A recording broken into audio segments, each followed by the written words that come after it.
Olá você que está aí em casa curtindo preguiça, você que está fazendo a sua corrida matinal, você que está nos dando essa carona no carro, no buzu, no metrô, ligadinho aqui no Dois Dedos de Prosa com Alisson Gonçalves. Esse programa pensado para trazer para você história de superação de pessoas que com o seu propósito e com hábitos corretos alcançaram o seu objetivo. E hoje eu tenho aqui comigo o queridinho Emerson Gomes, 42 anos, filho de Dona Joana e de seu Edson, o pai do glorioso Luiz Wagner, meu amigo, irmão, há 21 anos. Rapaz, nós estamos ficando velhos. O ano era 2001, quando a professora Aurelice me entregou a você, a Wagner, nosso irmão de saudosa memória, e Magno Lavigne. Outro dia eu estava em Ilhéus e passei no Paulo Américo para a gente fazer umas imagens, um trabalho, e revivi tudo que a gente construiu ali. E Emerson, que foi líder estudantil, um dos mais importantes da Bahia, coordenador em gestão de prefeitura municipal, dirigente sindical, vice-presidente do Sindicato dos Trabalhadores na Indústria da Construção Pesada e Montagem Industrial da Bahia e presidente da Força Sindical, uma das maiores centrais de representação de trabalhadores do estado da Bahia. Nosso convidado de hoje, você pode também nos acompanhar pelo nosso Instagram, @alissongonçalves.ba, e continuar conosco aqui no nosso canal do YouTube, Alisson Gonçalves, mas também em todas as plataformas de podcast do mundo, tá? Cola com a gente que é só sucesso. Emerson, a sua trajetória, você que é natural do extremo sul da Bahia, Teixeira de Freitas, Itamaraju, aquela região mais pro final da Bahia, quase divisa com o estado do Espírito Santo, radicado na cidade de Ilhéus, a linda Princesa do Sul, onde você começa a sua trajetória de ativista social, de transformador social, né? E hoje vive aqui em Salvador. Na sua não, num breve resumo, quem é Emerson Gomes? Emerson Gomes é mais um ser humano no mundo colocado para poder ajudar o próximo, né? Então, a minha trajetória de vida, ela mostra exatamente de que aprendi com meus pais de que a gente vê o mundo para servir e para poder ajudar as pessoas, né? E as lutas sociais, o movimento estudantil, o movimento sindical, me mostraram claramente de que meu papel tem sido esse, e espero que seja esse por muito tempo, porque ajudar as pessoas é importante, porque quando a gente consegue fazer uma ação através de uma luta, através de um diálogo social, e a gente percebe que lá na frente a gente conseguiu mudar não só a nossa vida, mas conseguiu mudar a vida do próximo para melhor, isso que é o maior gratificante na vida e o que nos permite continuar a viver e tendo esperança de um futuro melhor. Quando é que você migra e motivado por quais fatores do extremo sul para o sul da Bahia, saindo de Teixeira, sua cidade natal, para Ilhéus, onde você inicia essa trajetória? Na verdade, eu migrei de Medeiros Neto, né, que é a cidade vizinha a Teixeira de Freitas. Meus pais moravam lá na época que minha mãe me teve. Teixeira era a cidade onde tinha médico, tinha maternidade na época, e acabei nascendo lá por essa consequência. Inclusive era na época um distrito do município de Alcobaça, onde em 91 eu participei, fui escolhido pela escola para poder representar a minha sala de aula no congresso de estudantes, que foi a fundação da União dos Estudantes Secundaristas de Ilhéus, que é o UES, em 1991, aonde eu experimentei essa primeira experiência de uma organização de estudantes que estavam ali em prol, né, de uma luta. Eu me lembro que a luta principal que naquele período foi feita pela UES foi exatamente a luta para a garantia do meu passe estudantil. E eu na época, inclusive os estudantes, para poder conseguir chegar, alcançar isso, me lembro que na cidade tinham chamado quebra-quebra, né? Porque os próprios estudantes, como forma de mostrar a revolta, de que gostaria de que mudasse o sistema de pagamento de transporte para ir à escola, para poder ter direito ao lazer, para poder ter direito à cultura, tinha que fazer o protesto, e o protesto era onde os ônibus passavam no final de linha durante a noite, quebrava algumas vidraças desses ônibus exatamente para poder chamar a atenção, né, do poder público e da sociedade. E daí eu passei a experimentar mais esse tipo de organização. Posteriormente comecei a organizar o Grêmio Estudantil junto com outros companheiros, já de séries acima do que a minha, né? Portanto eram mais velhos um pouco do que eu, e daí a gente começou a se organizar. Fundamos o Grêmio Estudantil do IME, do IME Pontal. Posteriormente terminei meu ginásio, inclusive fui vice-presidente do Grêmio, depois passei a ser presidente. Posteriormente, quando comecei meu segundo grau, eu fui para a Escola Municipal de Ensino Euzinho Lavigne, né, que era a maior escola do município, onde fui tentar fazer a primeira vez o curso de técnico bancário, né, acabei desistindo, e estava concluindo também os cursos desse tipo. Me matriculei no magistério, né, fiz magistério lá no IME, e durante essa trajetória também comecei a me organizar e reorganizar o Grêmio também do IME, que estava paralisado. Também entrei como vice-presidente. O primeiro presidente era o companheiro Macris, que virou há pouco tempo, foi vereador na cidade de Ilhéus. Era um companheiro que estudava à noite, eu estudava durante o dia, então ele fazia movimentação durante a noite, eu fazia durante o dia, e a gente passou a tocar o Grêmio, reorganizando o Grêmio do IME. E durante essa trajetória a gente foi organizando, mobilizando os estudantes, junto com os trabalhadores do setor da educação, né, porque a pauta era muito próxima, em defesa da educação pública de qualidade. Então a gente se juntava muito com os sindicatos dos professores, né? Então começava a se organizando exatamente por aí, um defendendo e apoiando a bandeira do outro, e passamos por essa trajetória até de conhecer, né? E quando a gente se conheceu, eu já estava exatamente a gente buscando reorganizar uma entidade municipal, até porque a entidade anterior também estava paralisada durante um tempo. E daí começa a nossa trajetória em conjunto, que você conhece muito bem. Esse ano, como nós falamos aqui, era 2001. Assim como você, eu venho da escola pública a vida inteira, em muitos momentos com muita dificuldade, né? Nada na nossa vida foi fácil. Você fala aí apenas dos bons momentos ou dos momentos mais marcantes, né, dessa história, mas quem te conhece e conhece a história sabe quantas vezes você caminhou do Nelson Costa até o centro da cidade, do centro da cidade para o Nelson Costa de volta, né, militando por um propósito, que naquele tempo era a garantia dos direitos dos estudantes, né, e marcou, ao lado de outros líderes, de outros ativistas sociais da época, né, a vida da população ilhéense. A partir disso se garante a meia passagem para os estudantes, todos os estudantes, né, em horário de estudo ou não, garante o acesso, o cumprimento da lei de acesso a espaços culturais, cinemas, estádios de futebol, shows e grandes eventos, né? E em 2001 a gente se aproxima, apresentados pela diretora Aurelice. Nessa época você coordenava, não é, o movimento de juventude, mas já no outro patamar, já era a capa preta, apesar das dificuldades que também nesse período de organização enfrentou. E eu digo sempre, assim, publicamente, que eu tenho poucos amigos, e os meus amigos, eu penso que eu posso contá-los na palma de uma mão e talvez sobre dedo.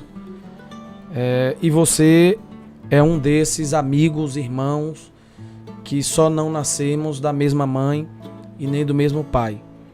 E de 2001 para cá, quando a gente começou, você teve um papel fundamental na minha vida. Eu era um jovem de menos de 15 anos de idade, naquele período, e a minha formação como cidadão, como ser humano, como ativista social, como militante por direitos, ela passa literalmente pelas suas mãos. E você que foi estudante e formou em magistério, você que tentou ser técnico bancário, decidiu ir para um caminho que pouco tem a ver, especialmente com esta segunda, que foi a primeira tentativa que você fez de formação, porque você é um professor. Quando a gente olha para a nossa geração, e você fala aí de Macrise, me lembro de Alex, de tantos outros, né? Job, pouco mais contemporâneo meu, Efson, que é doutor, né? Formado pela UFBA, escritor. Várias pessoas que passaram pelas suas mãos, de origem simples, moradoras de periferia, de comunidade, alcançaram êxito e sucesso na vida. Eu sei que muitos dos nossos contemporâneos estão presos ou mortos pela falta de oportunidade, em função do Estado brasileiro ainda ter um débito de 500 anos, especialmente com os pobres, né? E aí brancos, mas principalmente negros. Mas muita gente que passou pelas suas mãos, não é, usando uma linguagem, ou colocando aqui uma linguagem usual, deram certo. O que te levou a decidir entregar a sua vida? Porque é isso, não é? Acordar de manhã cedo, entrar num carro, viajar dias, semanas e meses. Hoje você deve estar aí no segundo passaporte, conhece o mundo, porque o seu trabalho lhe proporcionou isso, não é? Mas não nasceu assim, não começou assim, não é? E o que te levou a tomar essa decisão de continuar num processo que você experimentou lá na escola municipal do Pontal, em dedicar a sua vida, abrindo mão do conforto da casa dos pais, abrindo mão da tutela e do convívio com os pais ainda muito jovem, muito cedo, abrindo mão do convívio com o pequenino Luiz Wagner, né, para cuidar de outros que você sequer sabe o nome, o endereço, a história, a trajetória, né, e você escolheu seguir nesse caminho. Qual foi o principal motivador para você continuar nessa caminhada? Cara, eu acho que assim, acho que a própria experiência de vida, né, vai nos trazendo aos caminhos, e óbvio que são escolhas esse caminho. E nem sempre o caminho é o que a gente espera da forma maravilhosa, né?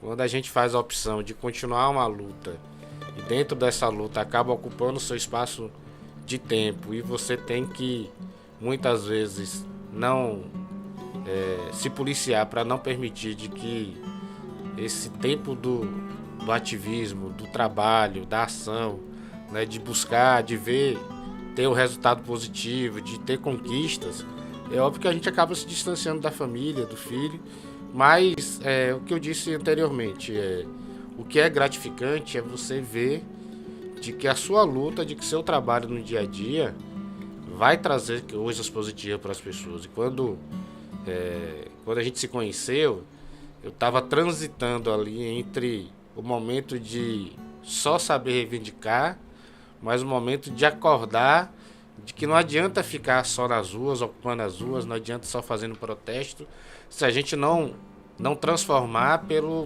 não transformar o Estado e fazer com que o Estado perceba de que dentro da população há camadas e há pessoas que precisam de fato do poder do Estado, né? Quando eu citei aqui de que no Grêmio Estudantil do IME a gente conseguiu constituir um curso pré-vestibular que era para reforçar o estudo e ter a possibilidade de que o estudante na escola pública pudesse acessar a universidade, por mais que a universidade fosse pública, naquela época a grande maioria das pessoas que estavam nas universidades públicas eram de escolas privadas, né? Então, dali em diante, passou a me acordar de que não bastava ficar lutando e fazendo reivindicar, a gente tinha que ocupar os espaços de poderes para que pudesse, nos espaços de poder, criarmos a possibilidade de ter políticas públicas, né? E daí também, quando a gente passa a participar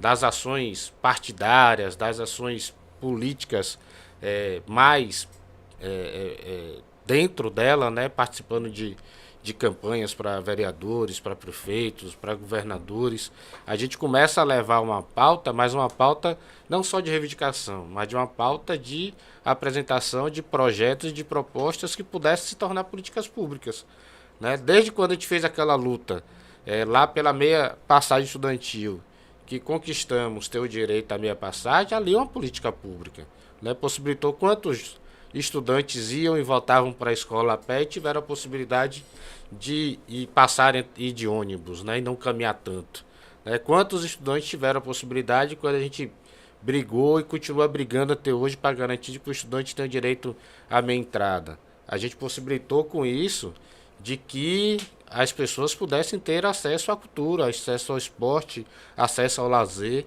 né? Que eram também não tinham essa possibilidade. E quando a gente fez o cursinho e a gente percebe de que essa aí traz num outro patamar, de que a gente consegue construir quantos estudantes saíram do cursinho pré-vestibular e passaram nas principais universidades do país, vários, diversos, né? E esse resultado que a gente percebe de que a transformação é possível através da nossa luta, quando eu cheguei no movimento sindical, isso se tornou muito mais intenso, né? Porque quando a gente consegue, através de uma greve, através de uma mesa de negociação, conseguir a possibilidade de aumentar o salário de uma pessoa, a gente consegue possibilitar de que a pessoa tenha um direito, um benefício, uma cesta básica, como não tinha antes de 2010. E a gente lá no Sintepave, quando a gente estava no Sintepave, fizemos uma greve e a gente garantiu de que aquele trabalhador pudesse ter direito a uma cesta básica. E a gente vê, depois desses resultados, as pessoas virem nos agradecerem pela conquista que tiveram, que puderam ter de mudanças na vida daquelas pessoas e da sua família, é isso que vai nos movendo e vai nos alimentando. Eu tive, dentro dessas viagens internacionais que você comentou, eu tive conhecendo na Holanda o Museu do Trabalhador. E no Museu do Trabalhador a gente tive a experiência de ler uma carta de um trabalhador ao sindicato, que era exatamente o trabalhador dizendo, agradecendo ao presidente do sindicato, que ele, pela primeira vez na vida, ele teve a possibilidade de ter tirado 10 dias de férias com sua família. E que aquilo para ele foi gratificante, que ele pôde conviver com a família por um tempo que ele nunca tinha conseguido fazer porque não tinha esse direito, né? O sindicato conquistou. Então isso é o que nos move. A conquista e o reflexo do que essa conquista pode promover na mudança, não nas nossas vidas, mas na vida de muitas pessoas, né? Então, é o que continua me movendo até hoje. É aquilo que a gente pode, de fato, mudar melhor para a vida das pessoas. Você está aqui no Dois Dedos de Prosa. Esse programa, esse bate-papo que traz histórias, trajetórias de vida, de superação, como essa de Emerson Gomes, com quem eu estou aqui batendo um papo. Mas você pode também se inscrever aí no nosso canal do YouTube, viu? Alisson Gonçalves, se inscreve lá, ativa o sininho, porque toda semana vai ter um bate-papo, uma prosa gostosa como essa, emocionante, que nos faz, inclusive, repensar valores e reposicionar a nossa vida. Segue a gente também aí no nosso Instagram, alissongonçalves.ba, porque nós vamos estar daqui levando para você aí um conteúdo extraordinário que tenho certeza que vai transformar a sua vida. Emerson, de todas essas experiências, como dirigente sindical agora, você sai de Ilhéus em 2004, talvez final de 4, até o início de 5, e eu me lembro que você dirigia em Salvador, porque já frequentava Salvador desde a juventude, mas não tinha habilitação, né? E um dia nós viemos juntos para trazer um querido amigo, o Dr. Josévaldo Machado, Jó, para fazer a dissertação do seu trabalho, conclusão de trabalho do mestrado. E você acabou ficando aqui em Salvador, a convite do nosso querido Bebeto. Todos nós passamos pela escola de Bebeto, e outro dia eu falava isso com o Gaban, a gente conversando aqui no domingo, inclusive no sábado, aliás, a gente almoçando, e eu disse: rapaz, nós concordamos com isso. Só passou monstro pela mão de Bebeto, né?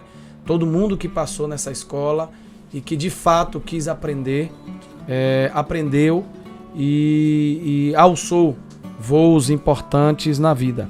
E você vem, se integra à equipe do sindicato, começa atuando como assessor lá em São Roque do Paraguaçu, fica pouco tempo, vem para a sede do sindicato em Salvador, constrói uma caminhada como assessor até se tornar diretor do sindicato, algo como 4 anos, talvez 5 no máximo depois. E imagino que você já tenha visto e vivido muitas histórias.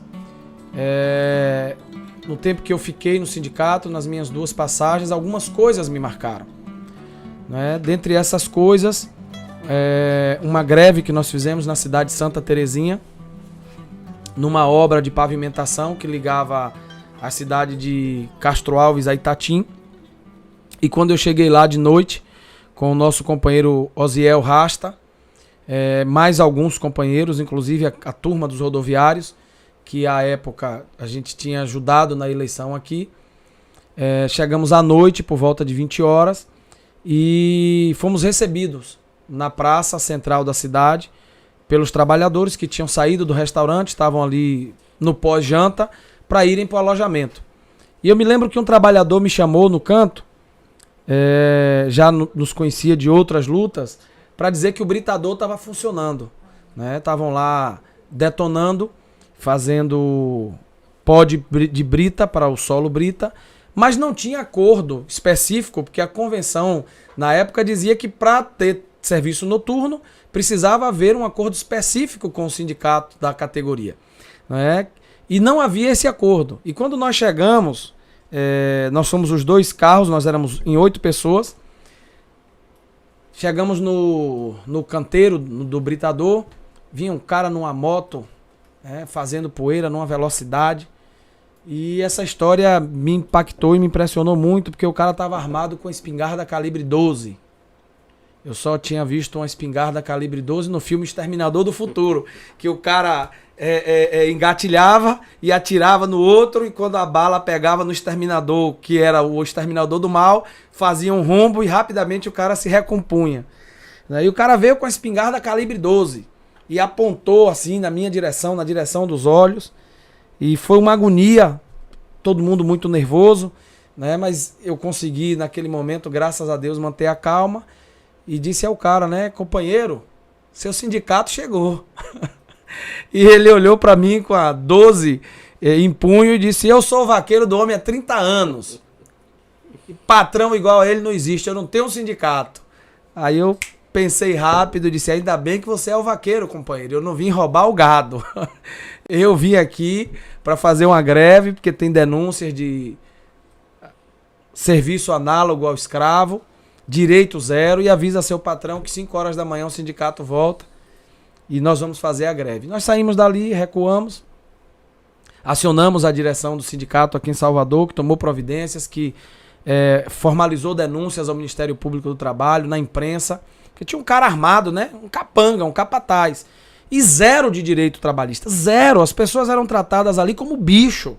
Você não tinha um relógio de ponto, não pagava hora extra, não tinha transporte, não tinha alimentação. Para os que eram de fora não tinha alojamentos terceirizados, os empreiteiros era quem alojava as suas equipes que trazia. Quase zero índice de carteira assinada, só os engenheiros e os técnicos levados pela empresa para aquela obra. E nós fizemos ali algo como 12 dias de greve e saímos de lá com laudo de periculosidade, porque usava dinamite. Nós saímos de lá com laudo de insalubridade, né, pactuados para realizar, e eu acompanhei essa realização. Nós saímos de lá com relógio de ponto implantado na obra, sanitário, tenda para café e almoço, e o principal, o fim do trabalho noturno, não é, penoso para os trabalhadores. Isso marcou profundamente a minha vida, não é, aquela obra, e a transformação. Então, qual foi assim o momento mais marcante dessa sua caminhada, dessa sua trajetória? Cara, eu acho que assim, nessa trajetória no sindicato, no momento sindical, pra mim, eu acho que foi a greve de 2010, né? Foi uma greve de 28 dias, uma greve com desafios gigantescos, porque não foi uma greve localizada de uma empresa ou de uma cidade, mas foi em todo o estado. Apesar de eu não estar nas decisões mais diretas do processo, porque já fazia parte da direção do sindicato, mas na época ainda não, vou dizer assim, não estava dentro da executiva, mas o resultado em si foi fantástico. Então, por exemplo, me lembro que naquela época a gente tinha trabalhadores que faziam da mesma empresa, às vezes, um pedreiro, um carpinteiro, um armador, que fazia o serviço de uma ponte, por exemplo, aqui em Salvador, ganhava X de salário.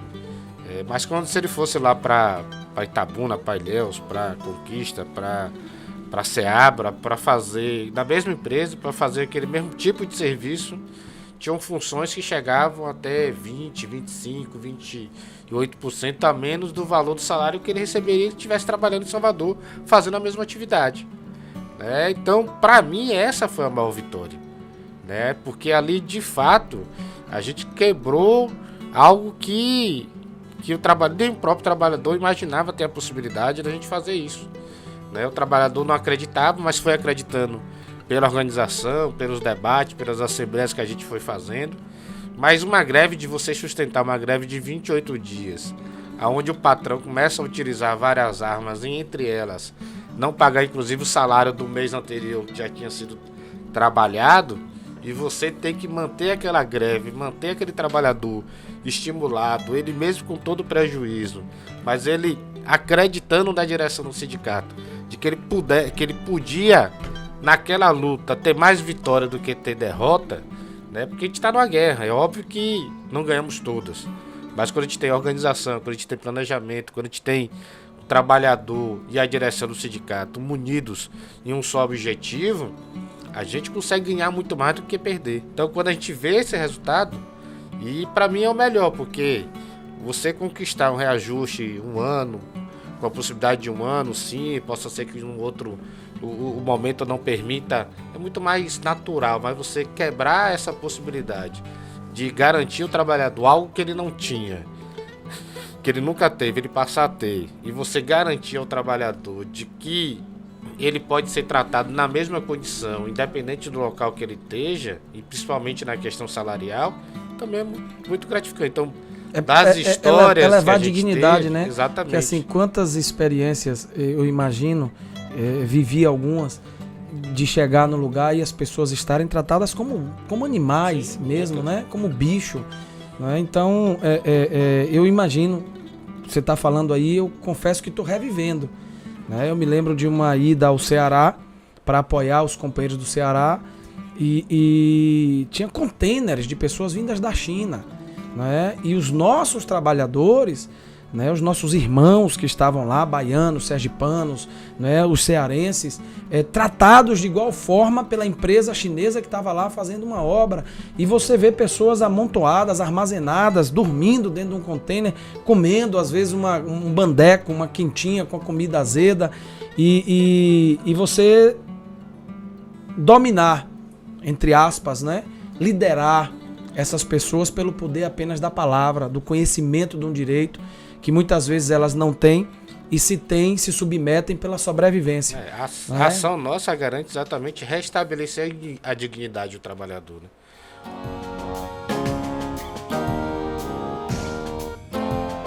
A produção tá chamando a gente aqui. Tem um povo meio chato aqui que não deixa a gente fazer como a gente quer, ficar aqui, porque são 2 dedos de prosa, né? Nós estamos quase com 2 mãos já de prosa. Mas estão dizendo a gente aqui que o tempo está chegando, O tempo de quê? De plantar ou de colher? Eclesiastes capítulo 3, o grande Salomão, o homem mais sábio que já existiu, né, diz que há tempo determinado para todas as coisas debaixo do sol. E eu estou conversando aqui com Emerson Gomes, líder estudantil, dirigente sindical, ativista social, transformador social, que passou pelo tempo de colheita. Arou, mexeu terra, às vezes furou pneu lá do trator em alguma ponta de algum toco. Você que é da roça assim como eu, está compreendendo bem essa linguagem. E chegou o tempo de semear e semeou, e hoje está no tempo de colheita. Não é que o tempo de colheita seja mais fácil, não. Tem que esperar, né? O tempo da safra, tem que mobilizar, tem que acordar mais cedo, né? Porque senão o fruto do que você plantou apodrece e cai do pé. E para a gente ir encerrando esse bate-papo, para quem está nos assistindo agora, você que começou lá atrás como fresquinho, magrelinho, pocazói, eu era pirulito, você pocazói. Isso aí. E depois eu virei queridinho, porque Alain Marinho dizia que eu era o seu queridinho, né? O queridinho vem daí. Né? Esse aqui é o queridinho de Emerson. Mas hoje você é presidente da Força Sindical no estado da Bahia. Repito, uma das maiores centrais de representação de trabalhadores. Né? Você conhece o Uruguai, a Argentina, o Paraguai, aqui na América do Sul, além do Brasil. Você conhece Amsterdã, você conhece Dubai, você conhece a África do Sul, você conhece Angola. Está organizando aí agora para a França. Qual a mensagem que o menino nascido em Medeiros Neto, conheço lá, 40 quilômetros depois de Teixeira de Freitas, tenho amigos queridos, Dona Graça, Bentivi, vereador Guê, vem para Ilhéus, passa pelo período da semeadura, radica em Salvador, e não esquece um só momento. Primeiro, do propósito, que ainda adolescente recebeu no coração e decidiu cultivar. Segundo, dos hábitos que veio cultivando, das escolhas que precisou fazer, das renúncias, porque cada um sabe a dor e a delícia, já disse Caetano, de ser o que é. E você, como alguém que decidiu fazer esse enfrentamento na trincheira de luta, nas ruas, na porta das fábricas, nos diversos canteiros de obra, qual a mensagem de fé e de esperança na vida? Que não apenas o importante dirigente sindical Emerson Gomes, mas o humano, o pai de Luiz Wagner, que tem algo aí como 4 anos de idade, e que não sabe o que esse mundo lhe reserva para os próximos anos de vida. Que mensagem para Dona Joana, a sua mãe, para seu Edson, mas para as muitas Joanas que têm dormido e acordado sem esperança, sem expectativa, para os muitos Edsons que têm dormido e acordado e às vezes até têm um emprego. Às vezes até tem um emprego, mas às vezes não tem esperança, não tem motivação, perdeu o sonho. E talvez você compreenda o que eu estou te dizendo. Talvez você que nos acompanha não enfrenta nenhum desses problemas que nós estamos aqui dizendo. Mas talvez o seu maior problema seja o propósito que morreu no seu coração. Seja a esperança que deixou de ser cultivada. O sonho que adormeceu e até morreu. E quando morre um sonho, o sonhador morre junto. Qual a mensagem que você deixa para quem nos acompanha nesse momento, pelo Instagram, pelo YouTube, ou pelos canais de comunicação, de podcast, que tem a oportunidade de te ouvir? Qual a fala poderosa? Alisson, eu acho que é o seguinte, você falou agora há pouco, nós somos movidos por pessoas. E são essas pessoas que nos estimulam. Desde a família, né? Desde quando nossa mãe, com carinho, conversa com a gente, vai desde pequenininho ali, falando, meu filho, isso, meu filho, aquilo. Ou então, muitas vezes, a dureza do pai, né? De reclamar, de dizer que estava errado, que aquilo não está certo e que o caminho deveria ser de tal forma. Seja isso quando eu fui pescado lá e chegou um líder estudantil e disse, olha, isso aqui só parado não dá, a gente precisa alcançar algum direito, a gente precisa mudar essa história, né? Quando a gente tem outras lideranças aí, quando eu vim pro movimento sindical, o companheiro Bebeto que me trouxe, como você mesmo disse, o cara que liderou a gente, que é o cara que nos estimulou também, o companheiro Gaso, né? São as pessoas. Então, o que eu sempre digo é o seguinte, sempre escute o que as pessoas querem lhe dizer. Óbvio, só filtrar o que pode ser bom e o que é ruim. Mas pega essa parte boa, por menor do que ela seja, e acredite de que essa possibilidade de ser pequenininho e que você pegue o que é pouco e comece a construir. Junte com um pouco de uma outra pessoa, um pouco de um outro. Se você vê que você não tem capacidade de fazer sozinho, peça ajuda ao outro, que você vai construir um sonho gigantesco na sua vida. É exatamente isso que eu digo. Vamos construir dia a dia o nosso sonho e se pegar nesse sonho para que a gente possa tornar a realidade e a gente continuar buscando e tendo a perspectiva de dias melhores. Você fala aí de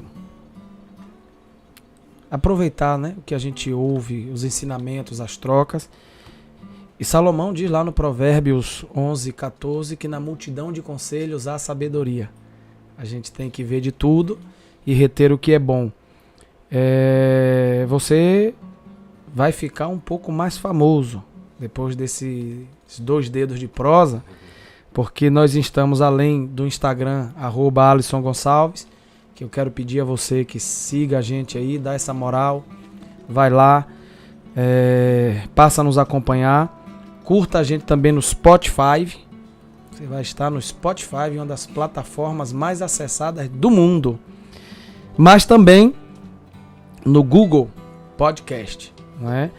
Então você que está nos assistindo aqui no nosso canal do YouTube, vai lá, compartilha, manda para a pessoa que precisava ouvir esse bate-papo, assistir esses 2 dedos de prosa aqui hoje com Emerson Gomes. Eu quero encerrar me despedindo de você com um escrito do capítulo 18, verso 24 do Provérbios. Diz que há amigos mais chegados que irmãos. E a nossa vida é feita de fases. Nós, profissionalmente, você é uma das pessoas a quem eu mais devo. Não é um débito. Eu estou aproveitando todas essas plataformas para dizer isso de forma muito corajosa, muito tranquila. Nós tivemos uma sociedade habitacional por mais de 10 anos. Nós moramos juntos. Sinto muito, lamento muito que nosso irmão Wagner não possa ter visto os frutos da nossa luta. Eu não tenho dúvida que estaria conosco e muito orgulhoso de tudo aquilo que nós nos tornamos. Muito obrigado pela caminhada, muito obrigado por estar na sua agenda como amigo, como irmão.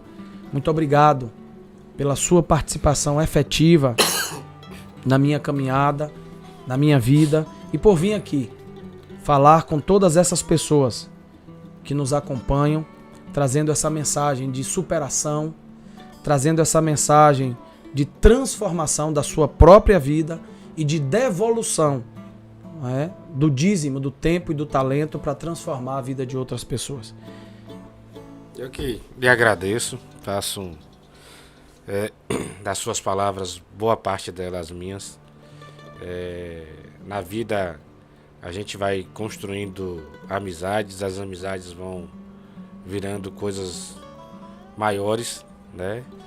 E dizer que a vida é isso, a gente constrói, são as oportunidades, é o companheirismo, é o apoio um do outro, é as verdades, as inverdades que muitas vezes a gente, inclusive, às vezes não diz para não querer magoar o coração do outro, mas chega a determinado momento que não tem jeito, você tem que falar, né, a verdade, você tem que tocar realmente naquilo, na ferida das pessoas, para que a gente possa fazer com que as pessoas amadureçam, de que as pessoas percebam os caminhos, de que ela possa, no mínimo, parar para poder refletir e tomar as decisões. Parabéns pelo programa, de que ele possa ser sucesso, de que permeie aí, de que você é uma pessoa valorosa e de que as suas experiências possam contribuir com as experiências de outras pessoas.